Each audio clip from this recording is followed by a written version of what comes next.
고조 유방, 해제 유영, 여태후. 자, 이런 사람들 쭉 이야기들을 우리 배웠죠. 자, 그리고 여태후가 죽고 나서 여씨 세력들이 이제 몰락을 하고 고조의 공신들이 자, 고조의 또 다른 네 번째 아들 유황을 새로 황제로 세웠는데 이 사람이 문제. 문제 정치를 잘했고 자, 문제의 아들 경제. 그 바둑판으로 오왕의 그 태자를 때려 죽였던 그 경제. 네. 여러 제후들이 힘을 합쳐가지고 한나라 황실에 대항을 했죠. 5초 7국의 난.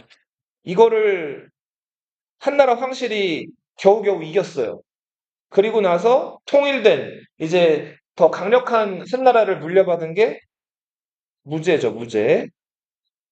자, 무제는 진시 황제가 했던 황제만이 할 수 있는 하늘에 제사 지내는 거. 그 두 글자로 뭐라고 불렀어요? 봉선을 실시했죠? 봉은 뭐였어? 봉. 하늘에 제사 지내는. 선은 땅에 제사 지내는. 이걸 그리고 기록한 사람이 누구였죠? 사마담이라는 사람이었고 이 사람 직업이 뭐였어요? 역사 기록하는 사람이었죠. 그리고 사마담이 이 봉선이 어떻게 시행되는지를 당시 사람들이 몰랐잖아요. 진시황제 죽고 나서 벌써 지금 60년이 지난 상황이기 때문에 이 봉선을 어떻게 하는지를 몰라서 한무제가 사마담한테 여기저기 돌아다니면서 봉선 어떻게 하는지 알아보고 오라 그랬죠. 사마담이 자기 아들 누구 데리고 다녔어요. 그죠?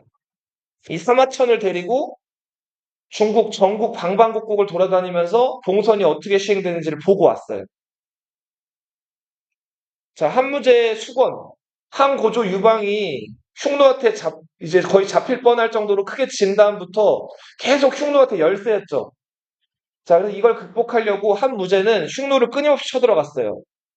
이때 대월지라는 그 우방을 동맹국을 확보하기 위해서 장건을 저 대월지로 보냈죠.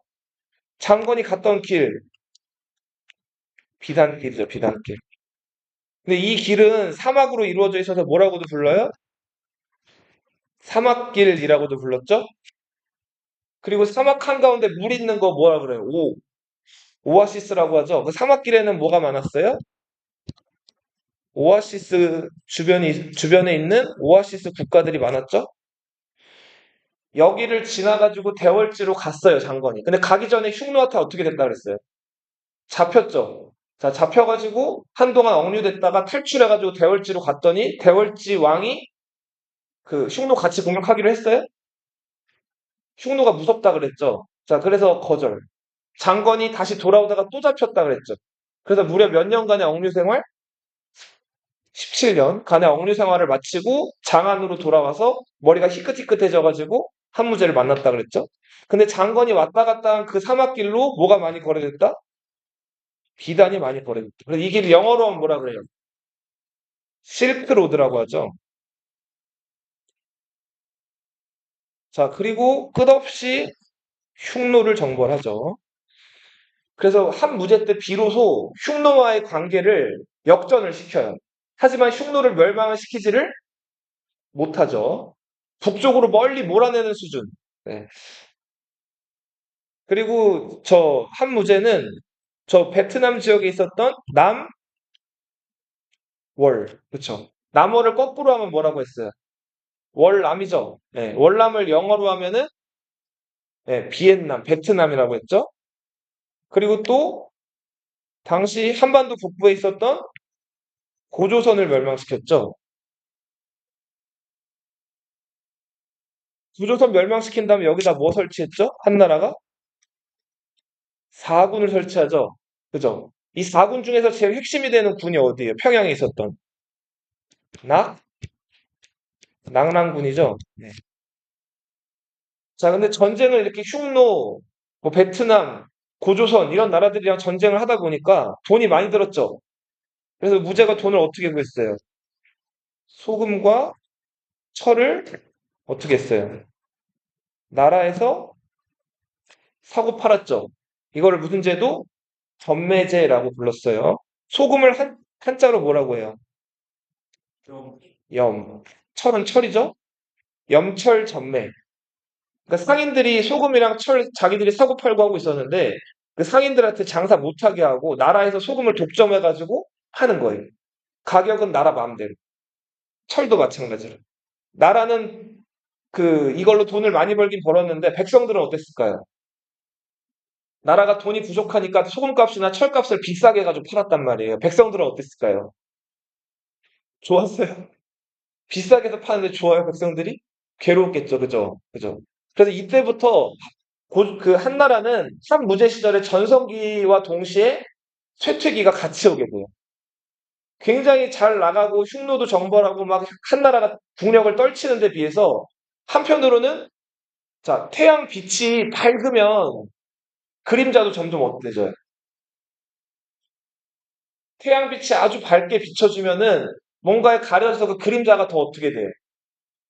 더 깜깜해지고 어두워지죠. 자, 그래서 이 빛과 그림자가 공존하던 시절이 한무제 시기고, 자, 이릉이란 장군이 흉노랑 싸웠다가 잡혔는데, 사마천이 그 이릉을 변호했죠. 이릉이 항복했는데. 그랬다가 어떻게 했어요, 무제가 사마천을? 잘라버렸죠. 자, 근데 사마천이 자살 안 하고 사기라는 역사책을 썼죠. 사기는 황제의 기록, 본기, 그리고 인물의 기록, 열전. 자, 이런 서술 스타일을 뭐라고 불러요? 기전체라고 불렀죠? 네. 자, 한 무제가 죽은 다음에 황실의 외가댁 식구들, 외가 쪽 친척, 외척이라고 하죠? 외척들이 권력을 장악을 해요. 한동안 그 외척들이 권력을 휘두르면서 이 선제 외에는 능력이 다 뛰어나지를 못했어요. 네. 무능한 황제들이 영법부 집권해요. 점점 외척들의 권력이 커져가요. 외척이 뭐 하는 사람들이 외척, 외척, 외척. 너희 그 아빠 쪽 식구들을 친척이라고 하죠. 그죠? 엄마 쪽 식구들을 뭐라고 불러? 외갓집 외척이라고 한다고. 뭔 말인지 알겠어요? 유시성이 아닌 황제의 엄마, 황제의 할머니 쪽 집안 사람들이 권력을 휘두르게 돼요. 자, 그리고 요때 흉노가 여전히 아직도 강성했는데 그 흉노에게 화방공주 보내는 거 기억나죠? 너무 얼굴은 예뻤는데 가난했던, 그래서 화가한테 돈을 많이 못 줘서 못생긴 그림을 받았던 왕 소군이 못생긴 줄 알고 흉노에게 보내기로 했는데 흉노에게 보내기로 한 날 아침에 황제가 만나봤더니 얼굴이 어땠어요? 완전 예뻤어요. 자, 그래 화방공주를 흉노에 연지가 된 다음에 60년 동안 한나라와 흉노 사이에 전쟁이 없었다. 자, 결국은 이 외척들이 권력을 장악하다가 이 평제라는 황제, 14살짜리인데 이 14살짜리 황제한테 짐독을 먹여요. 짐독은 짐새라는 새가 있거든요. 이 새 몸속에 독이 있어요. 이 짐새의 독을 탄 술을 이 평제한테 먹여가지고 평제를 죽여버리고 왕망이라는 외척이 황제가 되죠. 근데 왜 죽였어요? 자기가 황제가 되려고. 네. 왕방이 죽였어. 그죠. 왕망이 죽이고 이 선제의 먼 후손이었던 정왕공을 유영을 황제로 세우지도 즉위식을 갖지도 않은 상태에서 자 당시 이제 태후랑 이 유영으로부터 옥세를 받는단 말이에요. 자 이렇게 해서 왕망이 황제가 되고 한나라가 멸망한다. 왕망이 새롭게 건설한 나라. 새로운 신자 써가지고 무슨 나라? 신나라. 원래 한나라 수도가 어디였어요? 장안이었죠, 장안. 기억나요? 그 장안을 이름을 상안으로 바꿔요. 근데 똑같이 장안이에요. 그리고 요 한나라가 잘 나가던 시절에는 그런 게 없다가 이렇게 점점 쇠락해지고 지방 통제가 안 되기 시작하면서 지방에 새로 등장한 세력들이 있어요. 그 사람들을 호족이라고 불렀어요. 이 호족들은 많은 땅을 가지고 있어요. 그리고 노비들을 많이 데리고 있어요. 자, 노비는 사람이지만 사람 취급을 못 받는 천민들이에요. 여기서 노는 남자 종을 뜻하고 비는 여자 종을 뜻해요. 노비들은 자기 몸을 팔아가지고 물건처럼 된 거예요. 그래서 주인이 시키는 것들을 그대로 해야 돼요. 주인이 죽으라면 죽어야 돼요. 죽일 수도 있고. 자, 이 노비들은 나라에 세금을 낼까요, 안 낼까요? 물건은 세금을 못 내죠. 사람이 세금 내는 거잖아요. 자, 노비가 점점 한나라 이제 전환 말기부터 늘어나는데, 노비가 늘어나면은 한나라 재정 상황은 좋아져요, 나빠져요? 나빠지겠죠? 자, 그리고 호족들은 이 노비를 통해서 자기 그 넓은 땅들을 농사를 시키는 거예요. 그럼 거기서 나오는 그 농작물들은 다 자기 게 되는 거예요. 이 당시 때는 쌀이 곧 돈이었단 말이에요.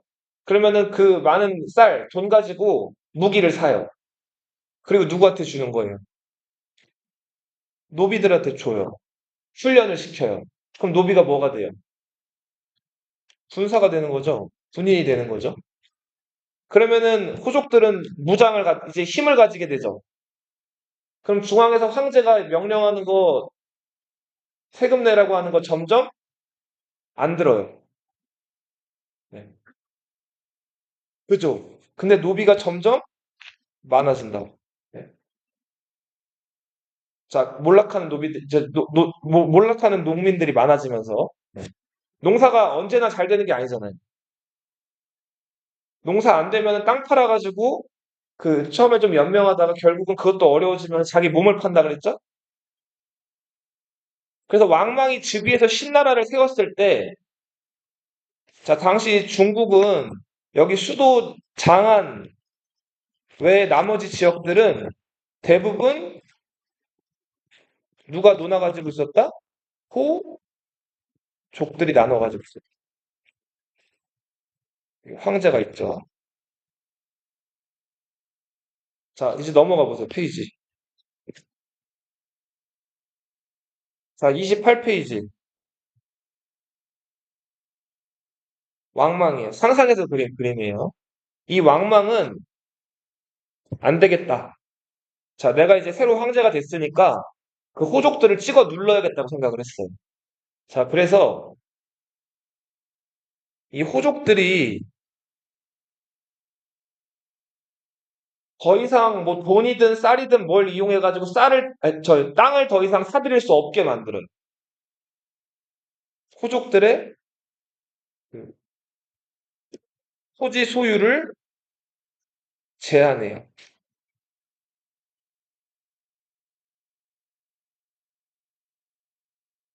그리고 호족들이 이제 돈이나 쌀 같은 게 생기니까 자, 이거로 노비들을 막 사들이는 거예요. 노비는 아까 돈 주고 거래할 수가 있다 그랬죠. 이 노비들의 매매를 금지시켜버려요.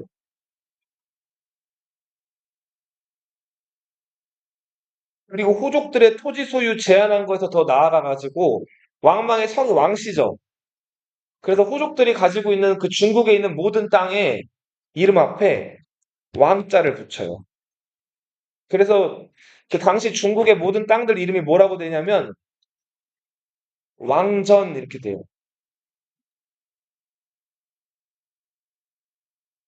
그리고 당시 중국에는 여기 지금 지도 나와 있는데 고구려라는 나라가 요 중국이랑 티격태격하면서 성장하고 있었단 말이에요. 예. 고주몽 들어봤죠? 요 고구려가 중국말을 안 듣고 자꾸 중국 이제 영역을 침범해 와가지고 중국 사람들 죽이고 뺏어가고 이런 것들을 반복하고 있었어요. 자, 그래서 이 왕망이 고구려에 대해서 한 정책. 자, 고구려한테 나라 이름을 바꿔주거든요. 이 고가 무슨 고자일까요? 무슨 고? 높을 고란 말이에요. 너희 감히 별것도 아닌 저 오랑캐가 높을 고자를 나라 이름에 쓴다고? 그거 안 돼. 하구려. 그냥 진짜 상남자, 하남자 뭐 하듯이. 자, 자, 고구려 이름을 뭐라고 바꿨다고요? 하구려라고 바꾼다고. 왕망이 황제니까, 어. 자, 황제가 이제 고구려 왕도 왜 나는 개인데 왜 낯을 하는 쓰는 거죠?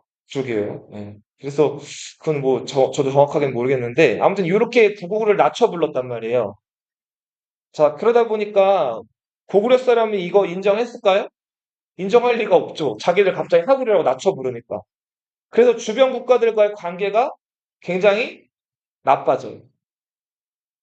자, 그래서 왕망은 이렇게 호족들 누르는 정책, 그리고 고구려라든지 흉노라든지 주변 세력 누르는 정책들을 했는데 아무도 안 좋아했어요, 이거를.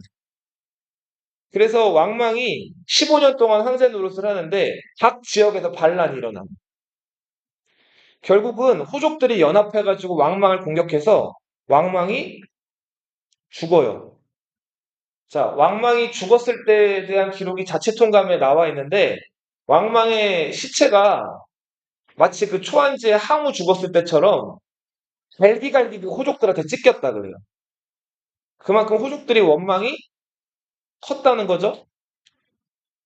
자, 왕망이 죽고 나서 야, 무슨 왕씨가 황제를 하냐? 다시 우리 예전에 그 유씨의 나라로 돌아가자 해서 여러 유씨성을 가진 제후들이 들고 일어나요. 근데 그들 성부는 다 뭐 출신? 지방의 호족 출신. 자, 그 중에서 처음에 유현이라는 사람이 황제가 돼요. 유현은 갱시제라고 불렀어요. 갱은 너희 뭐 예를 들어서 계약이 끝난 거 다시 재계약하는 걸 갱신이라고 하는 거 들어봤어요? 이 갱이 그 뭔가 다시 이런 뜻이 있어요. 리플레이 이런 뜻이 있어요. 맞아요, 맞아요, 맞아요. 갱생이 같은 의미예요. 자, 그렇게 해서 갱시제 유현이 잠시 동안 중국을 통일하는데 이 유현은 속이 옹졸한 인간이었어요. 사실 그냥 유방의 피를 조금 이어받았을 뿐 그 먼 황족일 뿐이지 뭔가 별 능력은 없는 사람이었는데 그냥 부하 장수들이나 주변 사람들 도움을 받아가지고 얼떨결에 중국을 통일을 한 거예요. 실제로 유현보다 능력이 있었던 사람은 유수라는 사람이었어요. 이 사람도 유씨죠? 자, 결국은 유현이 황제가 된 다음에 정치를 잘 못해요. 주변 호족들을 막 그 세금도 많이 거두고 이렇게 좀 정치를 잘 못하다가 결국 유현도 왕망처럼 호족들의 공격을 받아가지고 죽어요. 다시 중국이 2년 만에 혼란해졌는데 그걸 이제 통일하고 호족들을 다시 이제 아우른 사람이 유수라는 사람이에요. 자, 이 사람이 광무제예요, 광무제. 광무제는 한나라를 다시 재건했어요. 자, 과거에 왕망에 의해서 망한 한나라가 유수에 의해서 다시 재건됐어요. 이 한나라를 후한이라고 불러요. 뭐라고요? 자, 왕망한테 망하기 전에 한나라는 그럼 무슨 한나라예요? 전한. 왕망한테 망하고 나서 왕망이 이제 몰락한 다음에 새로 유수에 의해서 재건된 한나라를 무슨 한? 후한이라고 불러요. 신나라는 망했죠. 왕망이. 호족들 반말로. 자, 그리고 후한은 수도를 어디로 뒀을까요? 그죠. 원래 전한 때는 수도가 장안이었죠. 근데 수도를 옛날 주나라 수도였던 낙양으로 정해요. 낙양. 자, 한나라는 400여 년 정도 이어지는데 앞에 전한 때는 수도가 어디였다고 200년 동안은 장안이었고 수한이 재건된 다음에 수도가 어디예요? 낙양. 어디라고요? 한나라는 수도가 한 번 바뀌어요. 어디서 어디로? 장안에서 어디로? 낙양으로 수도가 바뀐다. 자, 근데 후한은 여기 지금 보시면 쭉 나와 있는데 전한에 비하면은 그 한무제 때 그 잘 나가던 한나라에 비하면은 국력이 훨씬 더 약했어요. 그럴 수밖에 없었던 게 이 유수라는 사람이 본인도 호족 출신이에요. 왕망한테 반발하는 여러 호족들의 대표격이었던 사람이 유수란 말이에요. 그래서 자기 혼자 힘으로 뭔가를 이렇게 막 아우르고 통일한 게 아니라 여러 호족들의 도움을 받아가지고 세워진 나라가 후한이에요. 그래서 우리 역사 학자들은 후한을 가리켜서 어떻게 설명을 하냐면 호족 연합 국가라고 표현을 해요. 하나의 강력한 세력이 나라를 이끌어가는 게 아니라 여러 후족들이 이렇게 연합해서 이끌어가는 나라가 중앙의 황제 권력이 세겠어요? 그렇지 않겠죠. 예. 자, 그래서 앞에 전환에 비하면 황제권이 훨씬 더 약했다. 자, 그런 가운데 지방에서 이제 중국 사람들이 오랑캐라고 부르는 여러 민족들이 성장을 하기 시작을 해요. 먼저, 자, 만리장성 북쪽에 전통의 강호, 어떤 나라가 있어요? 흉노가 있죠, 흉노. 흉노는 근데 요 무렵에 선우들끼리 이제 내분이 벌어져가지고 북흉노, 남흉노 나뉘었어요. 그래도 여전히 국력은 어땠을까요? 세요. 흉노는 만만치가 않아요. 일단은 뭐를 잘 타요? 말을 잘 타죠. 말 위에서 심지어 모두 쏴요. 활도 쏴요. 전투력만큼은 최상. 근데 지들끼리 분열을 한 거예요. 그래서 이 남흉노는 한나라에 이제 합복을 해서 와요. 하지만 여전히 흉노는 위협적이었다. 자, 그리고 흉노의 먼 저 친척벌 되는 선비족이 등장을 해요. 선비. 선비족에서 유명한 그 성씨가 탁발씨. 성이 좀 특이하죠? 그죠? 이거 전통적인 중국 사람들 성 같아요? 그렇지가 않죠. 네. 모용씨. 진짜 원나라에 있는 사람. 네? 그거 원나라에 있는 거는.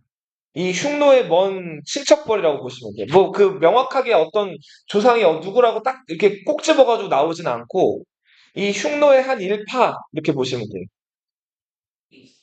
선비족은 지금은 아예 저 몽골이랑 이쪽에 흡수가 돼버려가지고 지금 자기들이 선비족이라고 주장하는 세력은 지구에 없죠. 근데 그 선비족의 후손들이 아마 지금 어딘가에 살고는 다 있죠. 자, 그리고 강족, 저족. 자, 이런 민족들 하나, 둘, 셋, 넷. 그리고 흉노의 또 한 일파였던 갈족. 자, 흉노, 선비, 갈족, 강족, 저족. 오랑캐가 몇 민족이에요?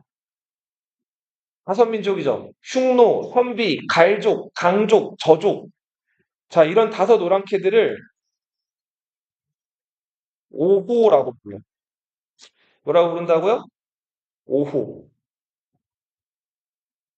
이 사람들은 완전히 중국인들이랑 생활 방식이나 언어랑 뭐 그리고 먹고 사는 거 이런 게 다 달라요. 중국 사람들은 그 황하 주변에서 작물 가지고 농사를 짓죠. 농사 짓는 민족이고 그리고 공자 맹자. 자, 군주한테 충성하고 부모한테 효도하고 자식들 예뻐하고 자, 태어났으면 열심히 공부해가지고 과거 시험 합격해가지고 출세하고 자, 이런 것들을 강조하는 유교 문화권이 아니에요.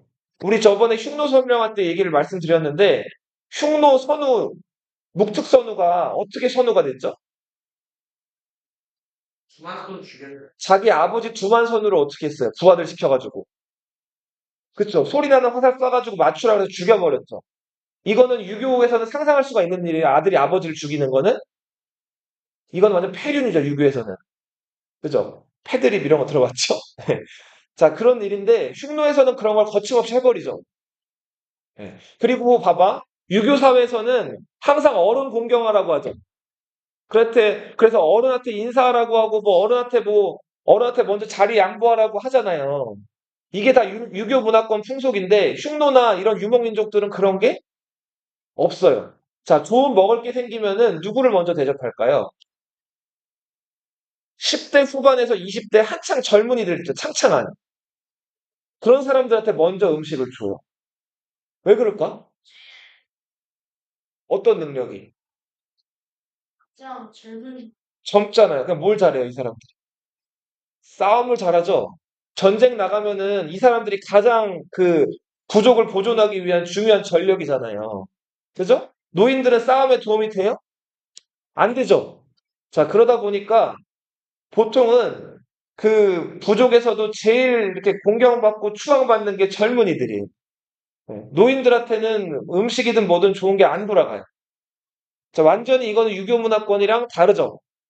이런 오랑캐들이 중국 주변에서 이렇게 살고 있었는데 이 후한이란 나라는 앞에 그 전한에 비하면은 황제권도 강하지가 않고 지방 통제가 잘 안 돼가지고 이 오랑캐들이 자꾸 요 무렵에 중국으로 들어와서 살게 돼요.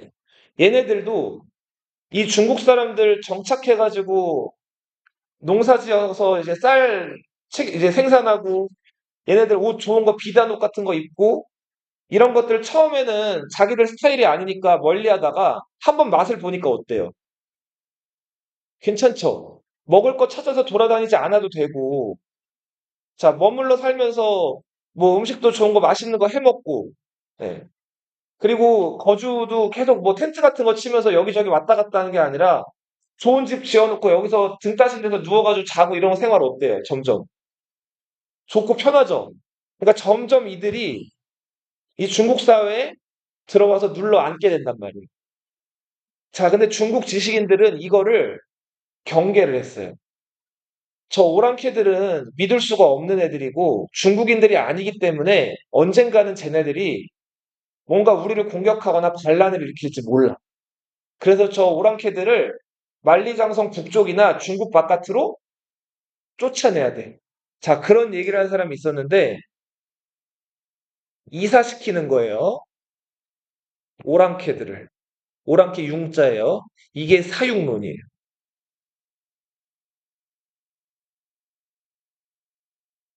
자, 이런 얘기가 나올 정도로 아무튼 중국인이 아닌 여러 그 말 타고 다니는 머리 이상하게 깎고 다니는 오랑캐들이 중국으로 요때부터 스멀스멀 들어와 살고 있었다.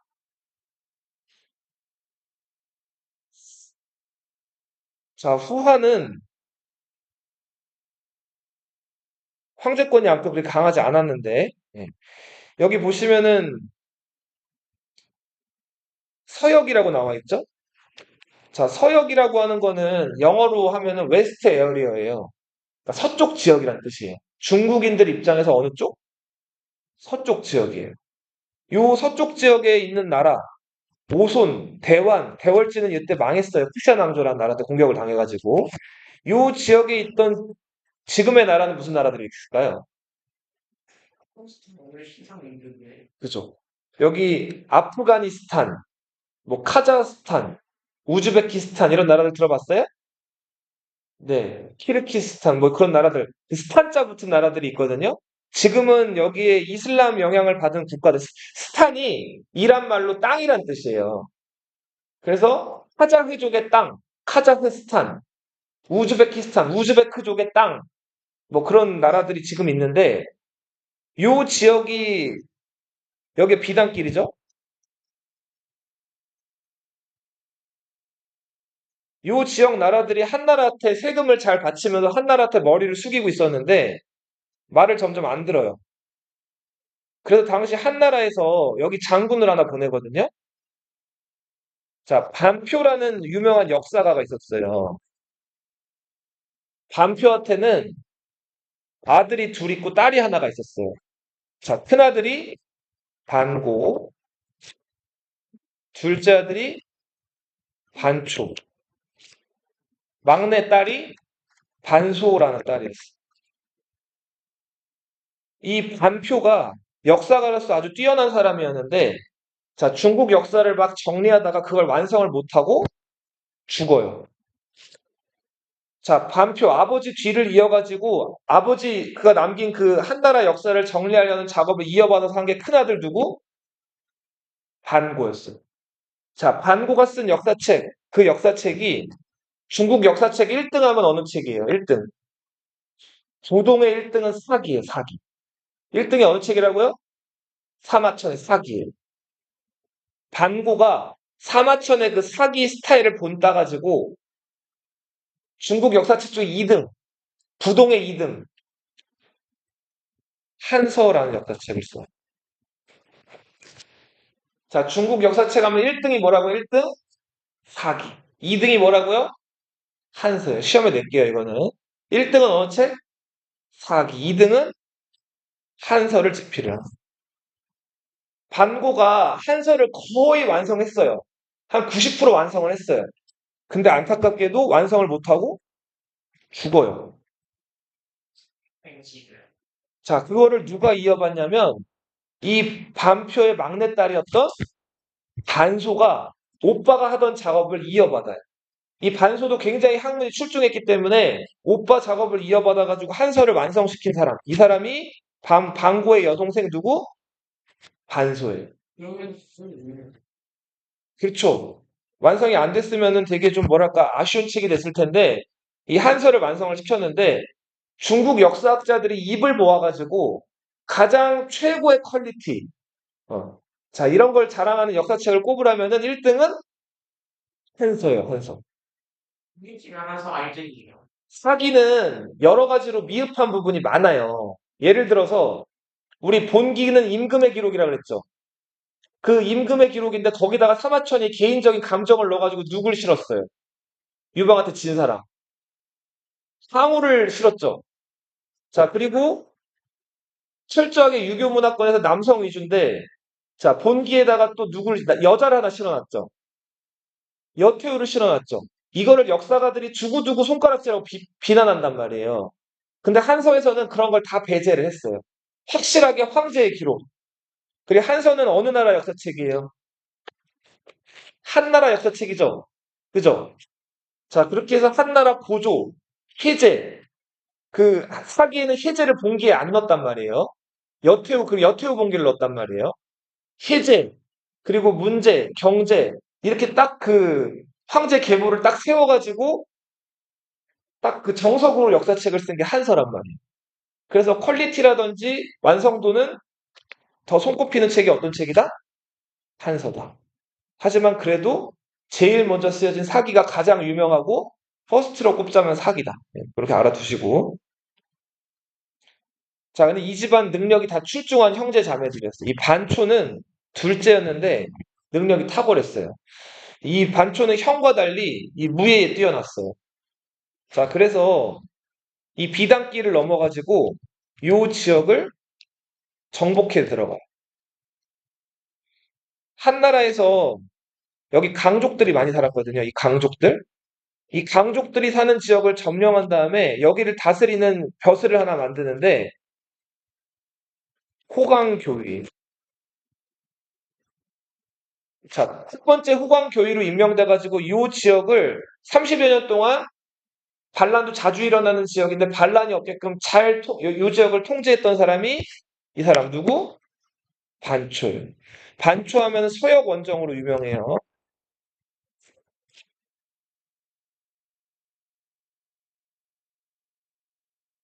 자, 반고의 역사책 한서 역시 기전체로 쓰였다. 기전체.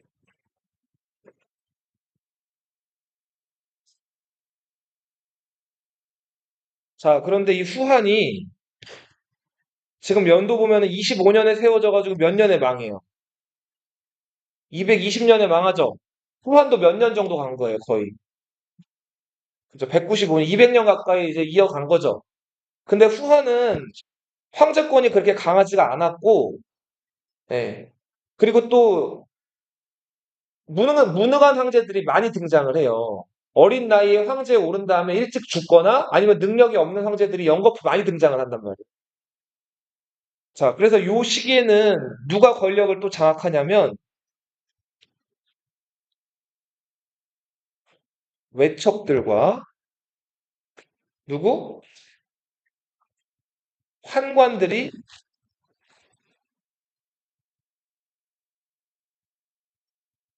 권력의 중심에 등장을 하기 시작해. 외척은 황제 엄마 쪽 집안 사람들이라 그랬죠. 아니면 할머니 쪽 집안 사람들. 자, 이 사람들이 하나의 권력을 또 형성을 하고 어린 황제가 등장하는데 그래도 황제 명령은 절대적이죠.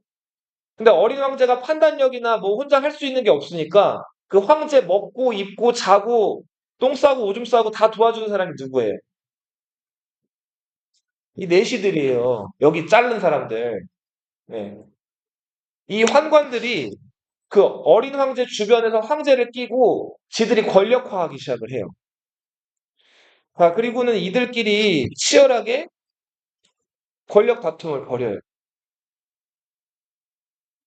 자, 그러다가 황관들이 어린 황제를 끼고 자기 마음에 안 드는 사람들을 감옥에 가두거나 죽여버리는 사건들이 몇 번 일어난단 말이에요.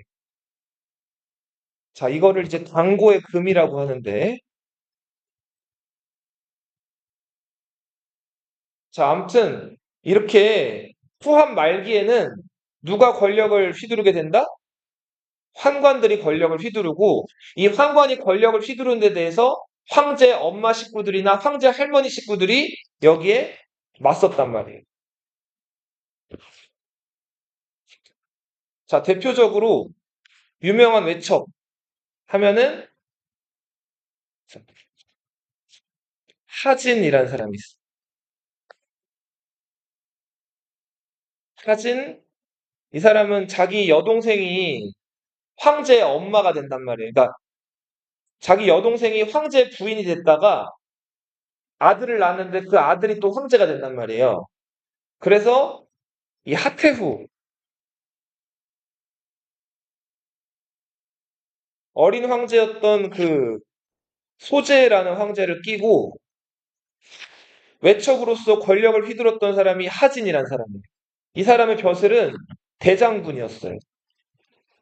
대장군이면은 모든 한나라 군인들 중에서 제일 높은 직위예요. 자, 이렇게 해서 외척들이 권력을 휘둘러요. 자, 그런데 이 외척 못지않게 또 권력이 센 사람들이 누구라 그랬죠? 불알 저쪽 띄어낸 사람, 성기 잘라낸 사람들? 환관이라 그랬죠? 자, 후한 말기에 그 황제 주변에서 황제의 눈과 귀를 가렸던 나쁜 환관들, 10명의 환관들을 십상시라고 불렀어요. 자, 하진이 이 틈만 나면 십상시를 죽이겠다고 얘기들을 했단 말이에요. 자, 십상시는 하진이 먼저 자기들을 죽이기 전에 자기가 하진을 죽이기로 해요. 그래서 이 십상시들이 하진을 그 황제의 명령을 빙자해가지고 불러들어요.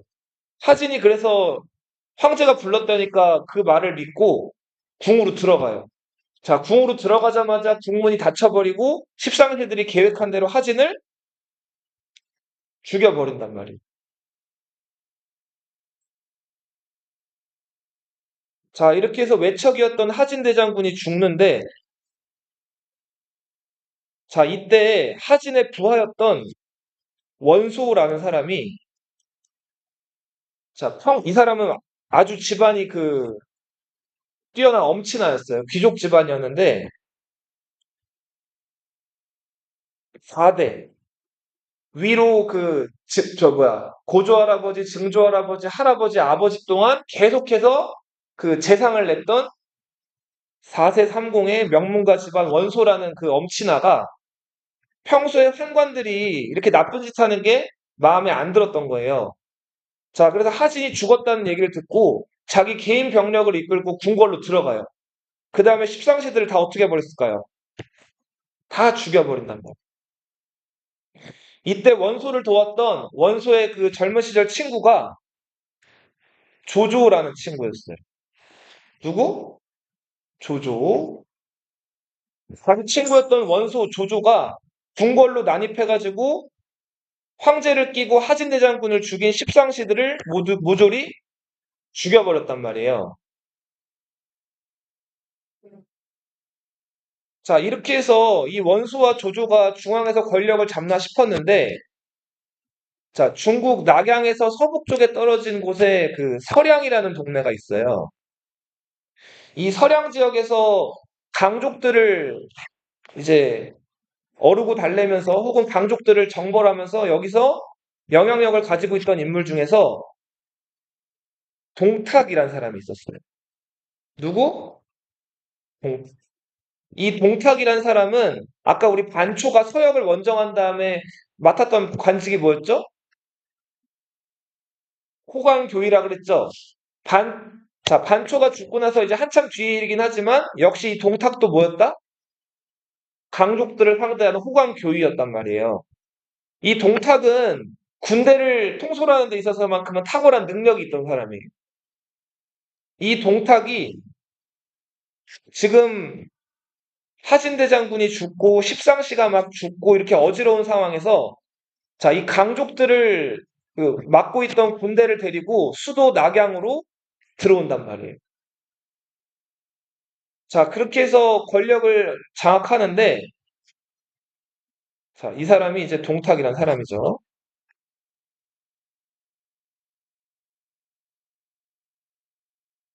자, 이 동탁은 자기가 이제 수도를 점령한 다음에 뭔가 다른 사람들한테 자기 권력을 확실하게 보여주고 싶었어요. 자, 그래서 어떻게 하냐면 이 어리고 능력이 없었던 소재라는 황제를 폐위시켜버리고 당시 소재의 이복 동생이었던 새로운 황제를 하나 세운단 말이에요. 자, 동탁이 새로 세웠던 황제가 한나라의 마지막 황제 헌제라는 황제예요. 무슨 황제? 헌제. 자, 동탁은 이 어린 헌제를 끼고 마음대로 권력을 주물떡 해요. 당시 원소, 십상시를 죽였던 원소는 이 동탁이 싫어가지고 자기 고향이었던 황하의 북쪽으로 가버려요. 하북으로 가버리죠. 그리고 원소는 여기서 세력을 키우게 돼요. 자, 동탁이 이렇게 낙양에서 실권을 장악하고 이제 힘을 누릴 수 있었던 이유는 뛰어난 부하가 있었어요. 여기 얼굴 나와 있죠? 자, 동탁의 오른팔이면서 동탁의 양아들로 알려져 있는 유명한 이 무장. 이 사람이 여포라는 사람이에요. 들어봤어요? 네.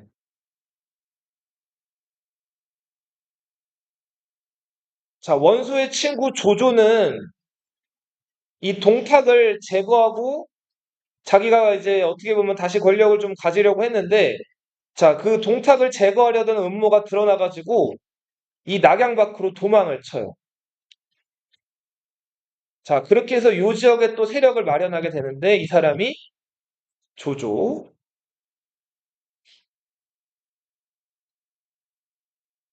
자, 보세요. 선생님 봐요.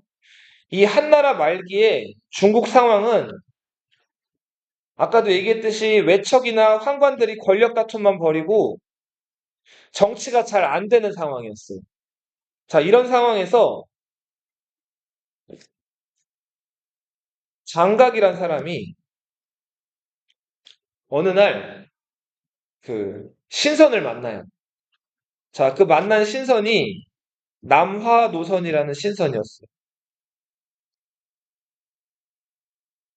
이 남화노선이라는 신선이 장각한테 책을 세 권 건네주는데 그 책이 태평요술서라는 책이에요.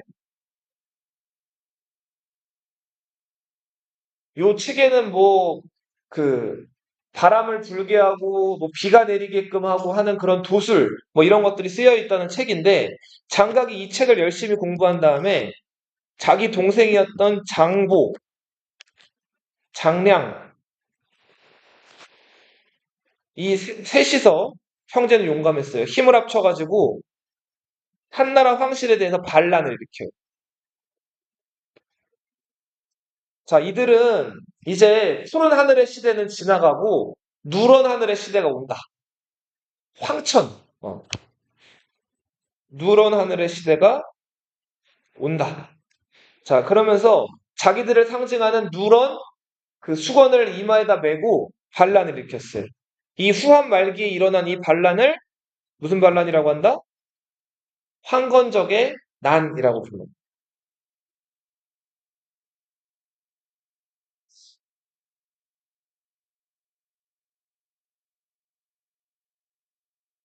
자, 황건적의 난이 중국을 휩쓸고 있을 때,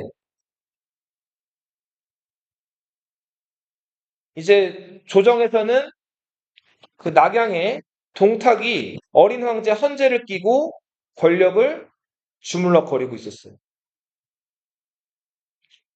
자, 그리고 이 각 지역에서 일어난 황건적들을 막 진압하는 과정에서 여러 영웅들이 이제 등장을 하기 시작을 해요. 자, 오나라에서 등장한 손견이라는 인물, 형주 지역의 유표라는 인물, 그리고 아까 얘기했던 조조, 그리고 원소, 그 의용군 출신이었던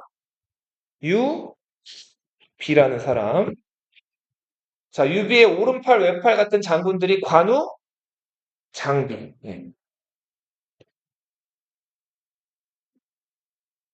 자, 후한 말기, 황건적의 난이 막 지금 지방에서 일어나고 있고, 동탁이 어린 황제를 끼고 정치를 마음대로 하고 있던 요 시기. 자, 이런 시기에 여러 영웅들이 출연하는데, 자, 이런 시대를 우리 뭐라고 하냐면, 분웅, 여러 영웅들이 할거, 중국을 나눠 갖는 시기라고 해가지고 무슨 시기라고 한다? 분웅, 할거의 시대라고 불러.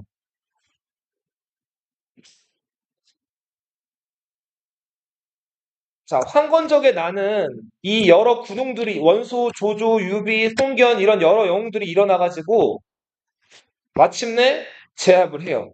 장갑은 병들어서 죽고 나머지 장부랑 장량이 이끄는 황건적의 군대는 그 아까 얘기했던 원소, 조조, 유비 이런 군대의 공격을 받아가지고 멸망을 당하죠. 당시 이 군웅들은 힘을 합쳐가지고 지금 이 낙양을 공격해 들어가서 어린 황제를 끼고 있던 동탁을 몰아내려고 해요.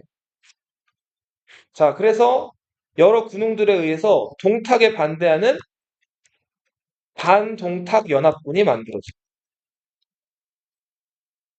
이 반동탁 연합군의 리더는 원소, 그리고 원소의 라이벌이었던 공손찬, 자, 그리고 한때 원소의 친구였고 같이 십상시대를 죽였던 조조, 한 고조 유방의 후임을 자처했던 돗자리 짜던 유비. 네. 유비한테는 의형제가 있었죠? 관우와 장비. 그리고 한나라 때부터 대대손손 벼슬을 하고 있었던 손견, 원소의 사촌 동생 원술. 자, 이런 사람들이 이제 중심이 돼가지고 동탁을 몰아내기 위한 연합군이 만들어져. 자, 동탁은 자기가 자랑하는 여포를 내세워서 이들이랑 맞서 싸웠어요. 근데 너무 이 반동탁 연합군 세력이 커지니까 감당이 안 되겠는 거예요.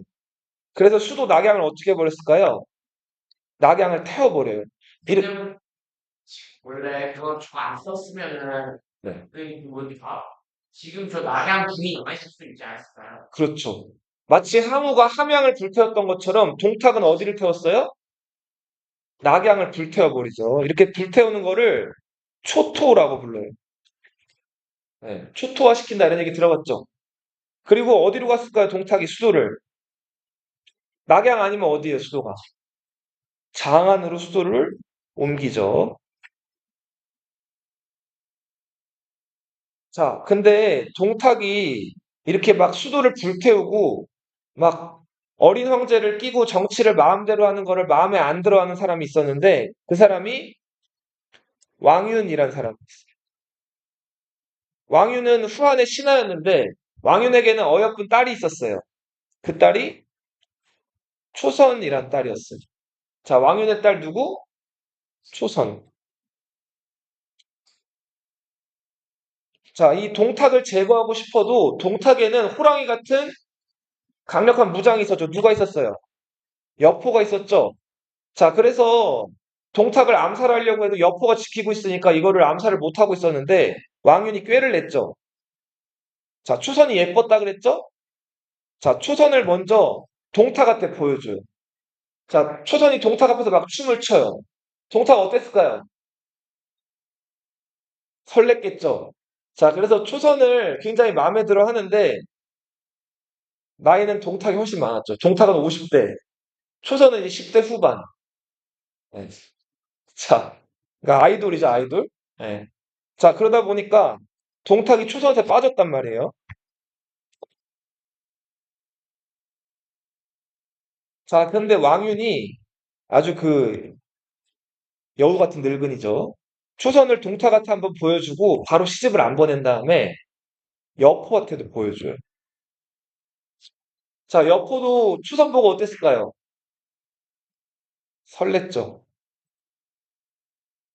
자, 그리고 이 초선이 동탁과 여포 사이를 왔다 갔다 하면서 동탁한테 가서는 그쵸, 꼬리를 치고 자, 나는 당신밖에 없다. 근데 여포가 자꾸 나를 귀찮게 한다. 자, 그리고 또 여포한테 가서는 당신밖에 없다. 근데 저 동탁이 나를 힘으로 권력으로 강제로 나를 안으려고 한다. 양쪽에서 소위 말하는 어장관리를 한 거예요. 네. 잘 알고 있군요. 해본 적 있나? 자, 그래서 이 치명적인 매력을 가진 초선이 동탁과 여포 사이를 왔다 갔다 했는데 여포가 젊고 힘이 셌어요. 자, 그래서 여포가 동탁을 죽여버리죠. 근데 왜 화분을 나? 네? 화분을 해? 화음까지 얘기하면 너무 다 길어져가지고 생략을 좀 했습니다. 자, 그렇게 해서 여포가 이 동탁을 제거하고 실권자가 돼요. 근데 여포는 이 싸움만 잘하고 힘이 없는 사람, 그러니까 저 정치력이 없는 사람이에요. 자, 동탁의 부하였던 이각과 곽사라는 두 인물이 자, 군대를 이용해가지고 여포를 공격해요. 그래서 여포는 초선을 데리고 쫓겨나게 돼요, 장안에서. 자, 그리고 이각과 곽사가 한동안 장안에서 황제를 끼고 권력을 장악하고 있었어요. 자, 그런데 이각과 곽사라는 인물, 정말 별 볼 일 없는 인물들이었어요. 자, 이 이각과 곽사가 또 그리고 권력이라는 건 나눌 수가 있어요, 없어요? 없죠. 둘이서 또 싸워요. 자, 그러다가 이 이각과 곽사가 마음대로 정치하는 걸 도저히 눈꼴 싫어서 못 보던 황제, 어린 황제 누구예요? 헌제가 장안을 탈출해요. 탈출해서 이제 동쪽으로 도망을 가는데 이 헌제를 아주 융숭하게, 어, 헌제를 아주 그 이렇게 안전하게끔 잘 보호하고 헌제를 데리고 왔던 사람이 조, 조조라는 사람이에요. 조조는 마지막 한나라의 황제 헌제를 정말 황제로서 대우를 깍듯이 하면서 잘 보호했단 말이에요. 이걸 뭐라고 부르냐면 황제를 천자라고 하죠. 하늘의 아들이라서 천자 봉대라고 불러요. 자, 조조가 뭘 했다고요? 천자 봉대. 자, 이러면서 조조한테 많은 사람들이 조조를 다르게 보게 되고 조조에 대한 민심이 크게 좋아지게 된다. 결국 이각과 곽사는 조조한테 황제를 뺏기고 자기들끼리 싸우다가 자멸.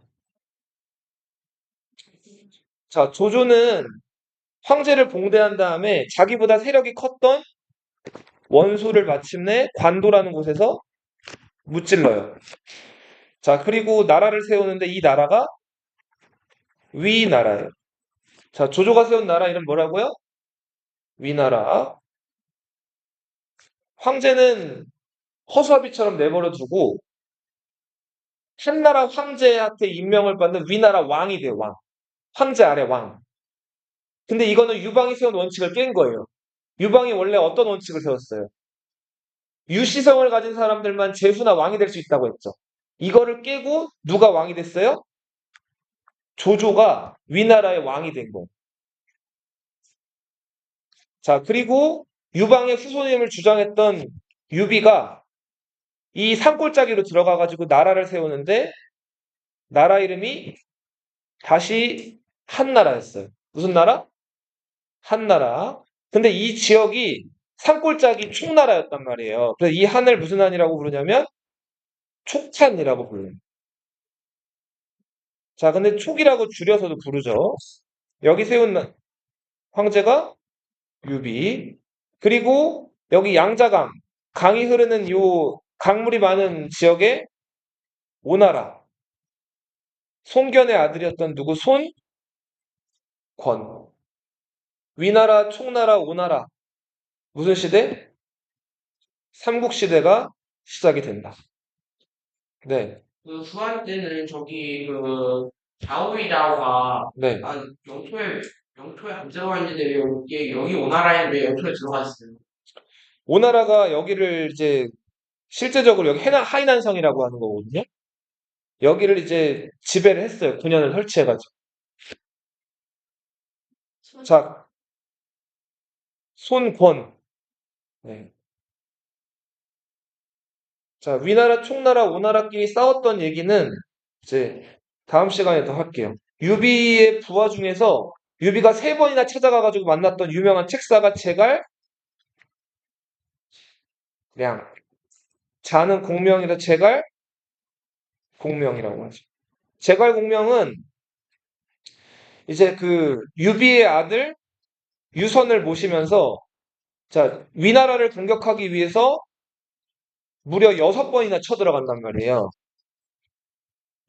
자, 근데 위나라 국력이 훨씬 더 컸기 때문에 제갈량이 위나라 공격한 거 6번 다 성공 실패? 실패했단 말이에요. 위나라 공격하려면 꼭 거쳐야 되는 곳이 기산이라는 산이 있어요. 제갈공명이 위나라를 공격하기 위해서 6번이나 기산에 나가요.